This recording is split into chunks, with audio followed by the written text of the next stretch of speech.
مولانا فضل الرحمان صاحب ہمارے ساتھ ہیں۔ مولانا صاحب، پہلے تو کہا جاتا تھا کہ صرف معیشت کا تقاضا ہے کہ کوئی کنسنسس آ جائے ملک کے اندر، پھر اب کرونا بھی آ گیا۔ آپ نہیں سمجھتے کہ یہ غیر معمولی حالات ہیں اور ملک میں کسی غیر معمولی سیاسی انتظام کا تقاضا کرتا ہے؟ میں تو پہلے دن سے، میرا تو جو ایک سال ہمارا پورا گزر گیا ملین مارچ کرنے میں، دوسرا سال ہمارا گزر گیا آزادی مارچ کرنے میں، تو اسی موقف کو لے کر کہ دیکھیے پبلک کے پاس دوبارہ جائیں، یہ مینڈیٹ غلط تھا، اس پر لوگوں کا اعتماد نہیں ہے، یہ ملک کو نہیں چلا سکتا، لیکن ہماری نہیں سنی جا رہی، نہیں سنی گئی۔ اب پتہ نہیں ملک کو کیوں ڈبویا جا رہا ہے جی۔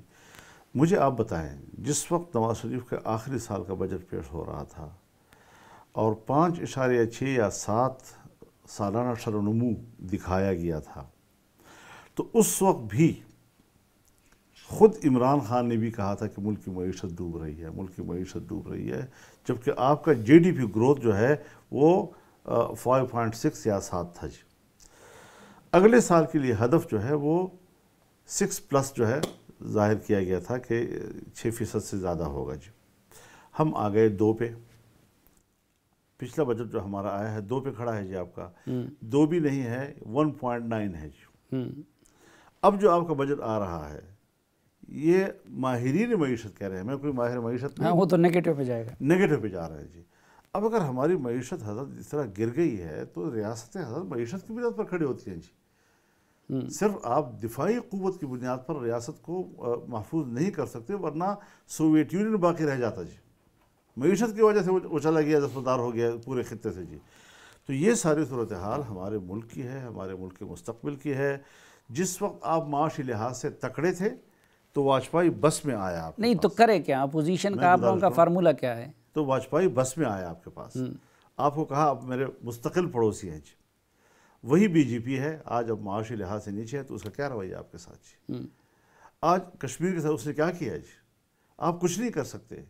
وہ افغانستان جو سی پیک کے معاملے میں اشرف غنی جو ہی منتخب ہوا، اگلے ہی روز بیجنگ کانفرنس میں جا کے پہنچ گیا جی، تاکہ میں بھی اس معاشی دوڑ میں شریک ہو جاؤں، اس کو امید پیدا ہو گئی تھی جی۔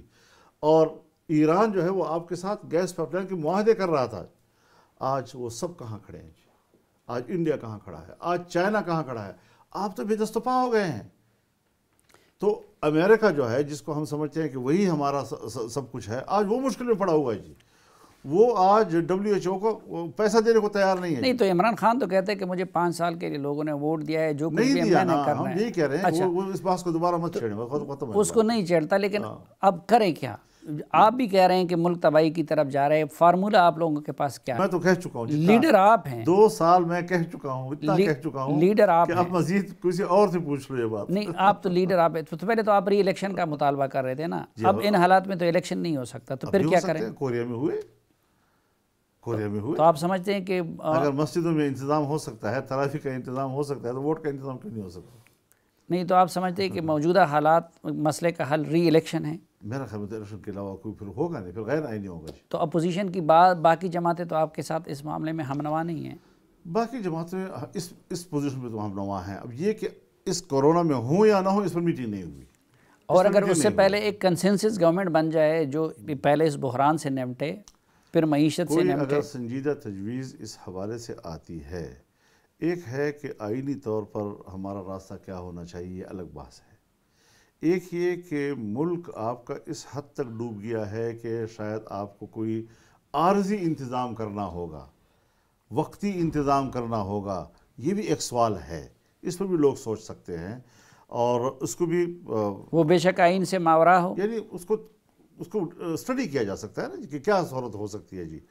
تو ہمیں کوشش کرنی چاہیے کہ ہم آئین سے باہر نہ نکلیں، لیکن آئین جتنے ہمیں گنجائش دے سکتا ہے اس کے حوالے سے ہمیں اسٹڈی تو کرنی چاہیے، اس پر سیاسی جماعتوں کو بیٹھ کر ایک لائحہ عمل تو سوچنا چاہیے، اور خاص طور پر جو مقتدر قوتیں ہیں ان کو اس حوالے سے سوچنا ہوگا۔ لیکن آپ اسلام آباد آئے تھے حکومت گرانے کے لیے، پھر آپ اپریل مارچ کا وعدہ وعید کر کے امید دلا کے چلے گئے، مارچ بھی گزر گیا، اپریل بھی گزر گیا، اس وعدے کا کیا ہوا؟